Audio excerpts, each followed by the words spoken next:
Depuis mon enfance, en fait, j'ai eu une grande difficulté de l'expliquer, le rapport familial entre mes parents, en fait. En fait, le père de ma mère et la mère de mon père sont demi-frères et sœurs. Effectivement, ça mélange beaucoup de choses. Ça fait un anagramme, en fait, la mère de mon père et le père de ma mère. Et c'est pas identique, c'est anagrammatique, c'est bizarre.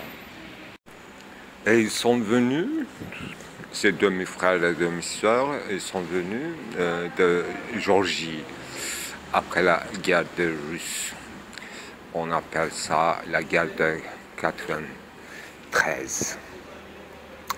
Là, ils sont venus carrément à pied, en fait. Ils ont traversé toute la mer Noire.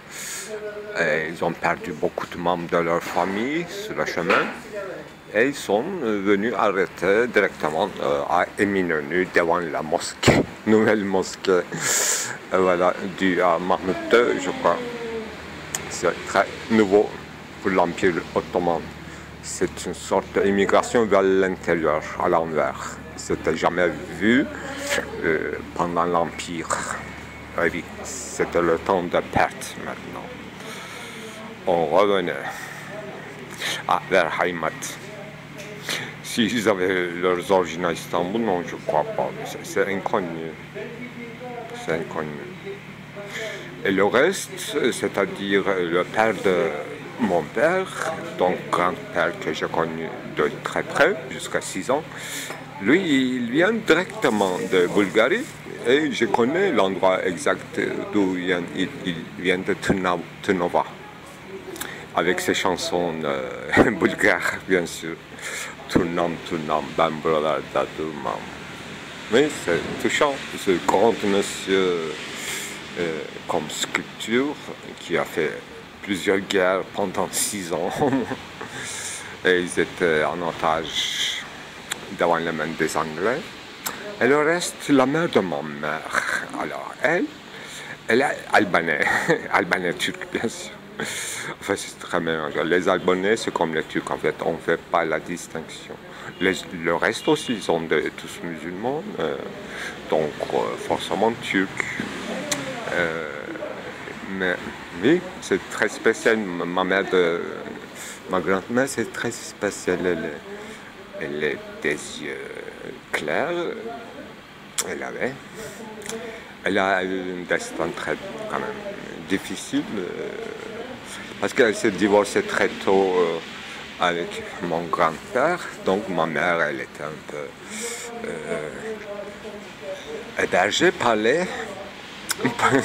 carrément par la mère de mon père. Donc ils se connaissaient pendant leur enfance. Il y a une différence d'âge pas mal quand même, une dizaine d'années.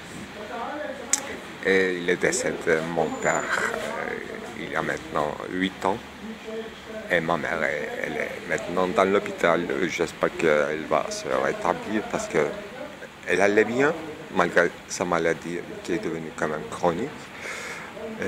Et elle avait la force. J'espère que ça va passer. Voilà. Tout ce qui me reste, ma mère.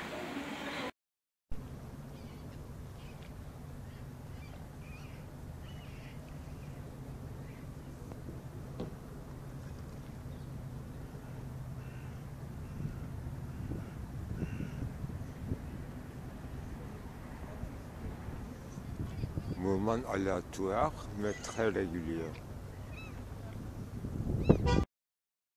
Alors, il faut commencer avec une erratum, une rectification à propos de Hegel, sa philosophie de droit, en tout cas. Alors, cette identification insidieuse de ce qui est féminine et ce qui est des lois divines, très connue chez Hegel, la nature identique au niveau théorique à la femme et la nature civée Dieu spinozien.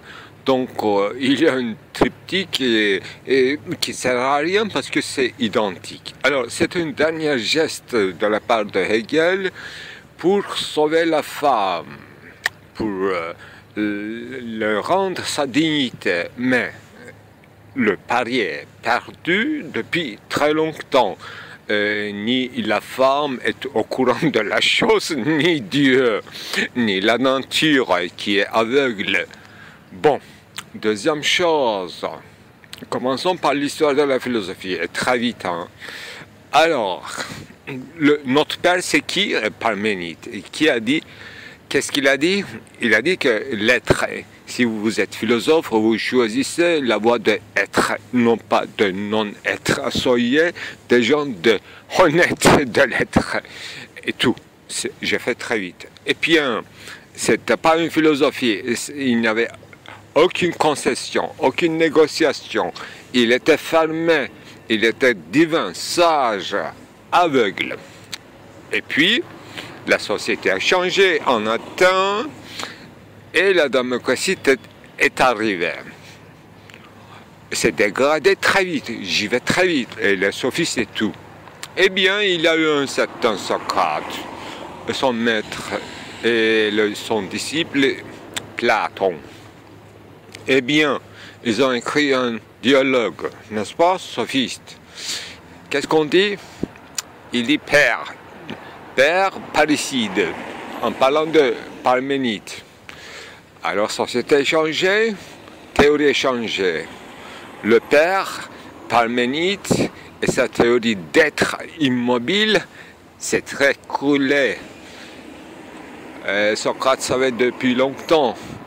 Il a essayé de trouver une concession, une sorte de négociation, un dépassement, une amélioration. Donc, sa théorie est divisée en deux, entre être et apparaître. C'est ça, toute la philosophie platonicienne. Être, c'est l'idéal. Apparaître, c'est le doxa. J'en passe. Qu'est-ce qu'il y a encore? Alors, de quoi parlons-nous? Nous parlons de métaphoricité. Bon, il faut nous avertir, là. On ne parle pas de l'histoire de la philosophie, on parle de nous. Alors, qu'est-ce qu'il y a comme troisième moment de dépassement?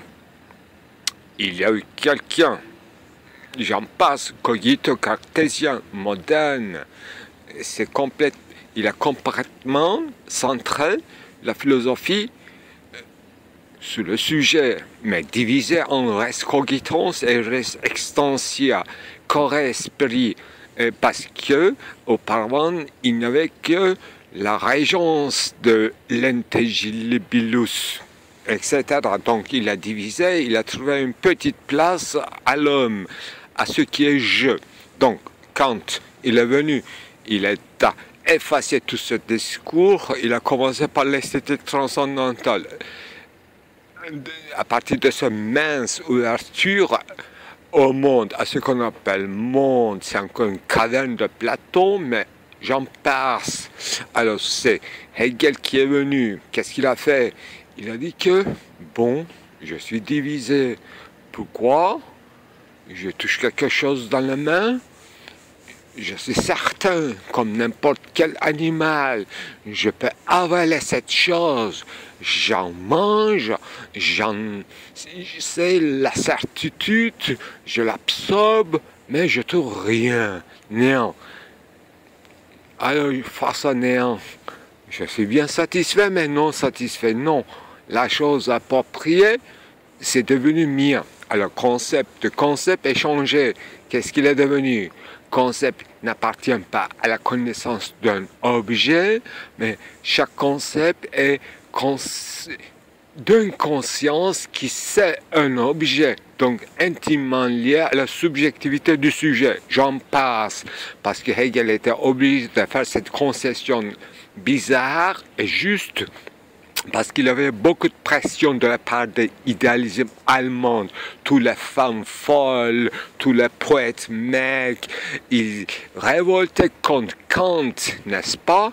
Ils parlaient d'une subjectivité, de la foi, de l'Eucharistie, de la symbole, allégorie, la chair, évonisme, éponisme, manifestation, révélation, etc. Donc Hegel a tout compris et il a répondu en faisant une concession dans la philosophie, doublement, triplement difficile, et il a réussi. Mais il a laissé une place à travers toute cette corporité, matérialité, manifestation, à tout ce qui se passe dans la société quand même, n'est-ce pas? La révolution industrielle travaille, forcer l'esprit. Alors, encore on parle d'allégorie, hein? C'est une cour d'esthétique, forcément. Qu'est-ce qu'il y a eu d'autre? Le sens propre. Disons que le sens propre, il faut chercher dans les catégories d'Aristote sens propre. Quel est ce sens propre alors? L'être se dit de plusieurs façons. C'est la première proposition d'Aristote. Il ne sait pas de quoi parler. Il saute, il parle de l'être d'une manière catégorielle. Il arrive de maîtriser, parler de l'être, non pas de plusieurs façons, mais d'une certaine façon catégorielle. Donc, il rejette aussi, en étant fidèle d'une certaine manière à Parménide, tout cet non-être poétique. Alors, on parle quoi? On parle de l'allégorie, on parle de métaphoriser.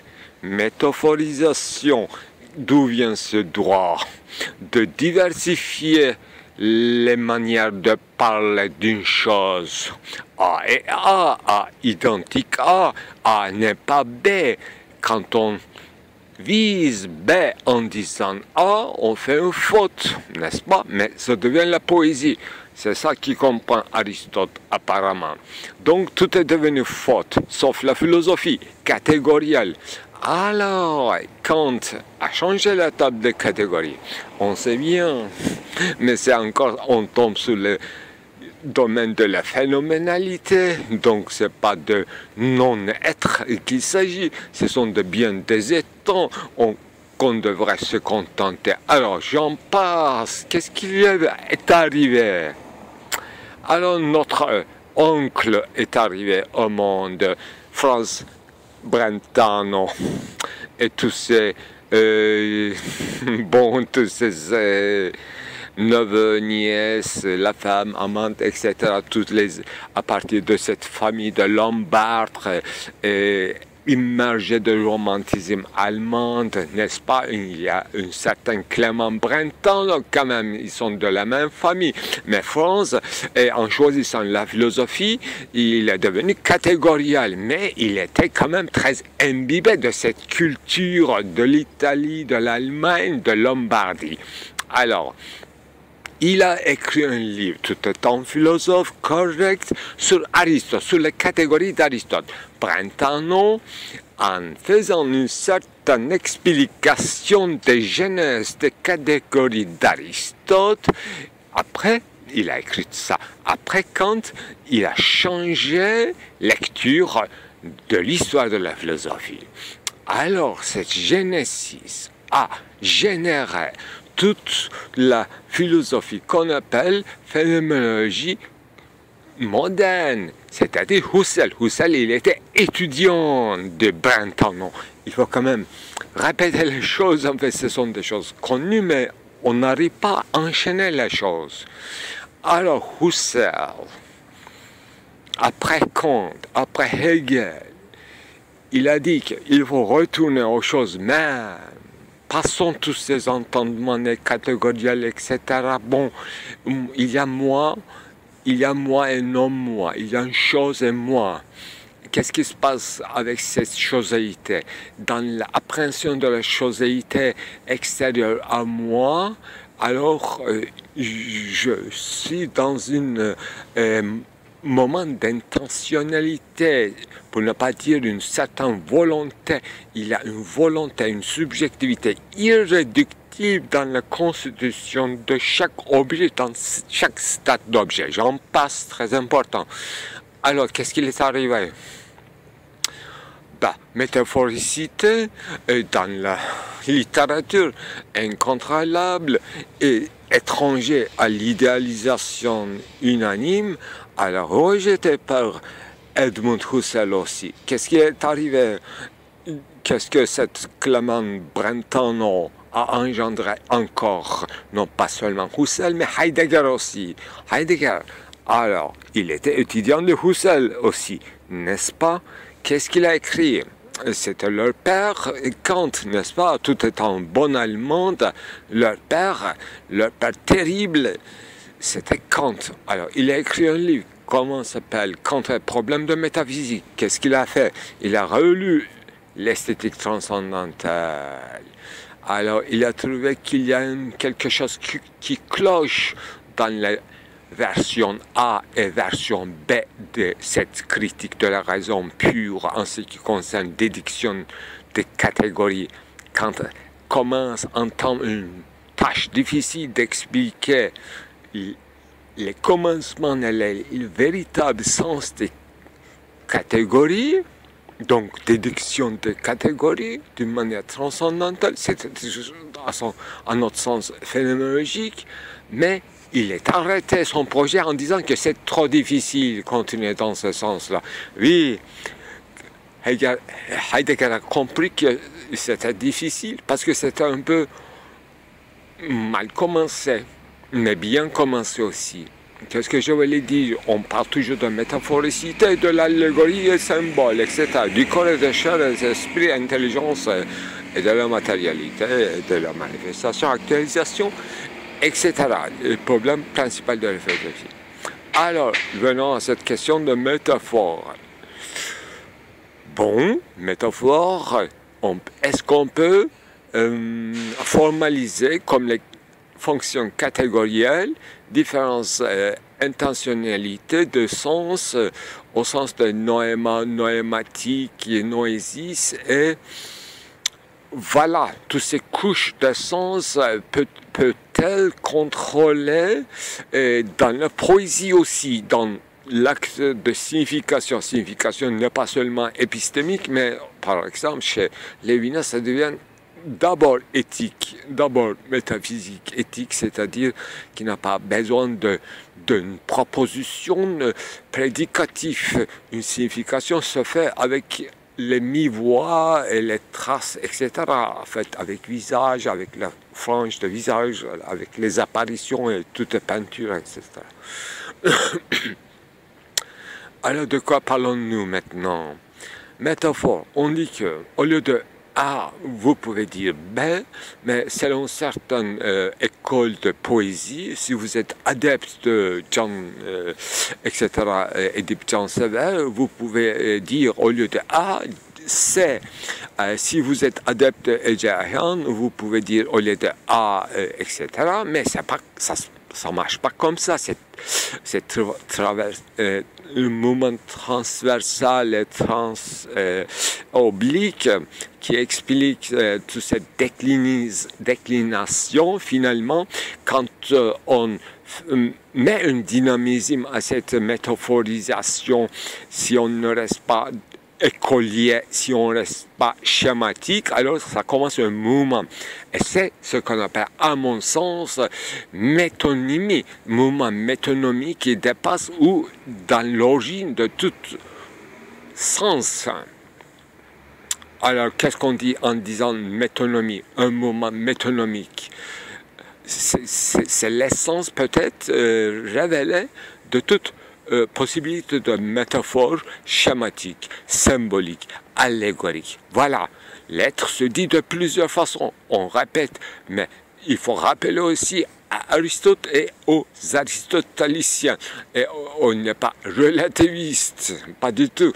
On ne dit pas que oui, certains parlent de l'être de cette façon, l'autre civilisation parle de cette façon. Non, oui, mais non. Et on n'est pas seulement anthropologue, oui, on constate cette différence, mais le droit, on constate en fait, mais le droit, il faut expliquer comment, le droit, c'est de jurer les choses, conditions de possibilité de pouvoir parler de plusieurs façons de l'être, c'est-à-dire la fonction de logos, c'est-à-dire la parole proférée par une subjectivité d'un moment donné, dans une épocalité, quel rapport avec l'être, quel rapport noéma, quel rapport avec noématique, et quelle est la place de poète ici.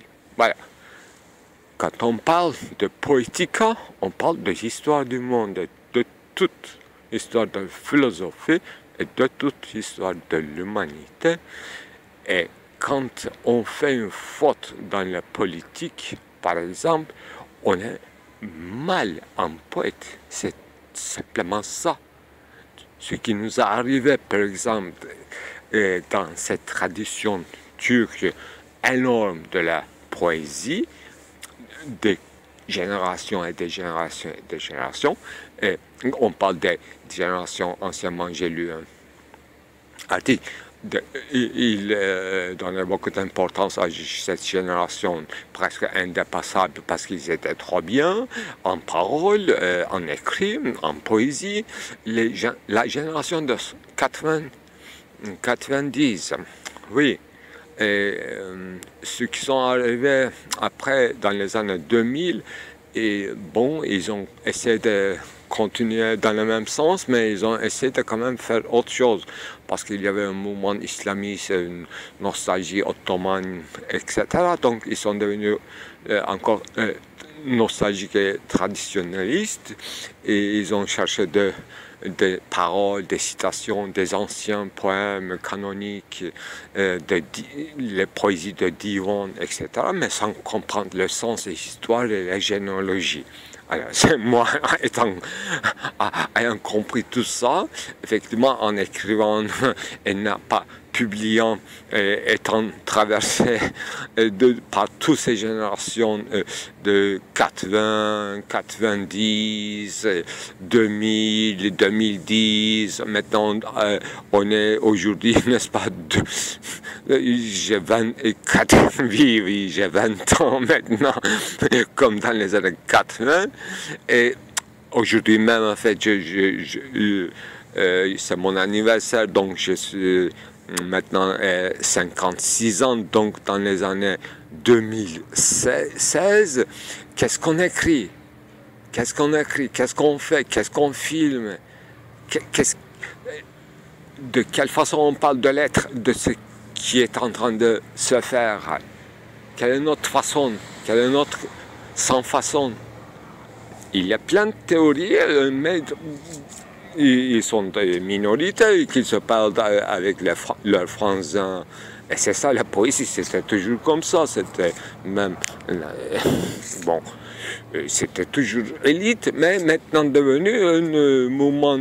Maintenant, non pas maintenant, enfin j'en doute, je ne trouve pas où est la poésie, mais bon, il y a une pédanterie concernant les beaux-arts, non pas beaux-arts plastiques, happening, etc. Mais tout est menacé de disparaître si on n'arrive pas et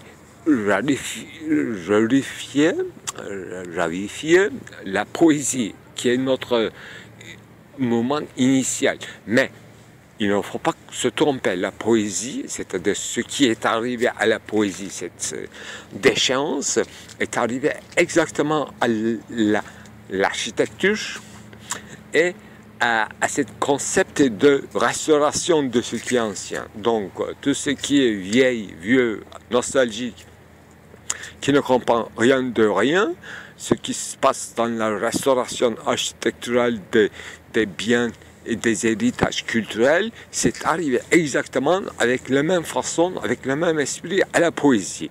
Donc, poésie précieux, entre guillemets, avec des mots précieux, rares, choisis, pensantes, prêtés, cités, etc. Et, bon, ça marche pas. Et, comme une poésie organique, ni une architecture, ni une habitation, ni une vie, ni une socialité, ça correspond à rien. C'est une fantaisie, c'est un rêve. Moi, je suis quand même, je vous dois la vérité en peinture, non pas en peinture, mais au cinéma et en cinéma.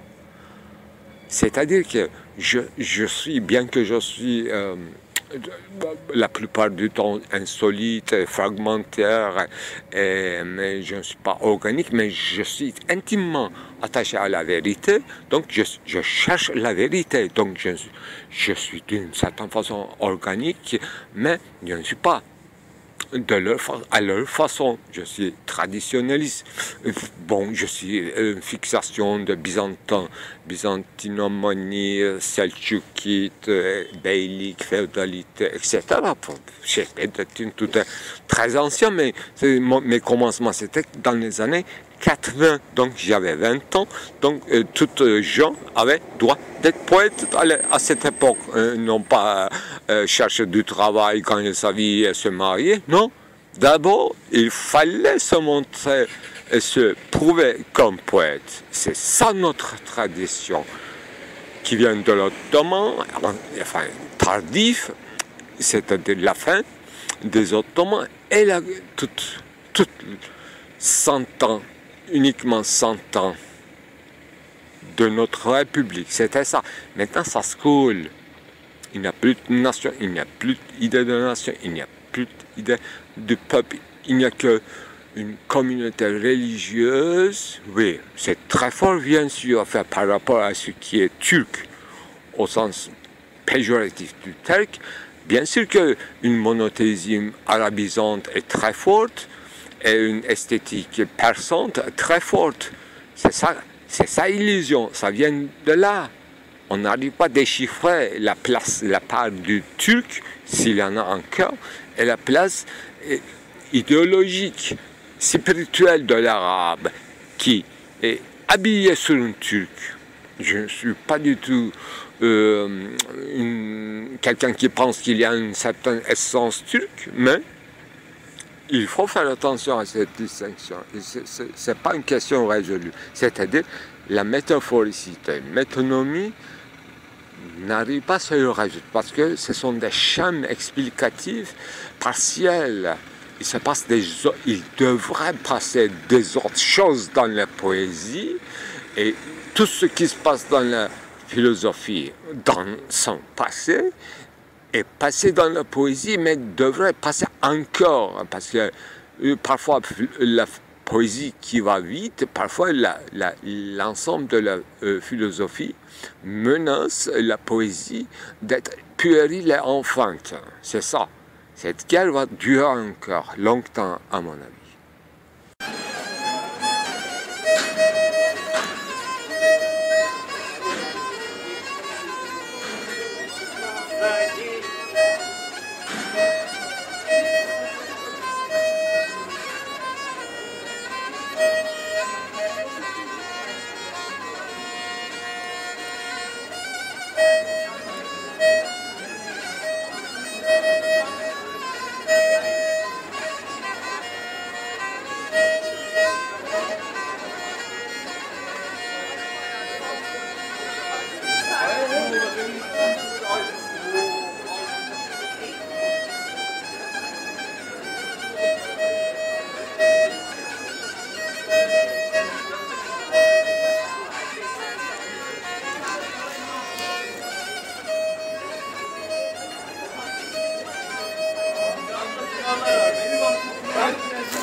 Oui, toujours la question de signification. Je vois la croix d'une église orthodoxe. Une fois, ça ressemble à une croix, et une deuxième fois, ça ressemble à deux poissons croisés. Oui, poisson, c'est pas sacré, mais c'est un sigle des premiers chrétiens. Donc, en termes d'islam aussi, je suppose qu'ils ont choisi toujours la forme de, je dirais, poissonnade. Effectivement, dans le statut de Yunus Emre, c'est unique belle statue à Istanbul. On voit une table de poissons, mais multiple. C'est pas en forme de croix, mais en forme, voilà, tellement nécessairement croisée. Multitude de poissons, c'est-à-dire fertilité de la mer, de la nature, mère nature. Et Yunus Emre est représenté parfaitement dans cette statue. Avec la main vide, une fois, deux statues. Il y a deux statues de Yunus, oui. J'ai photographié et j'ai utilisé avec la main vide, apologisant, n'est-ce pas, la main vers le ciel. Très très belle main, à mon avis.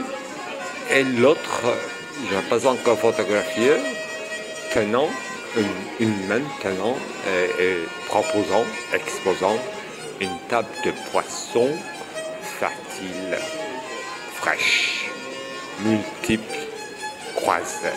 C'est ça l'essence, je crois, de l'exposition.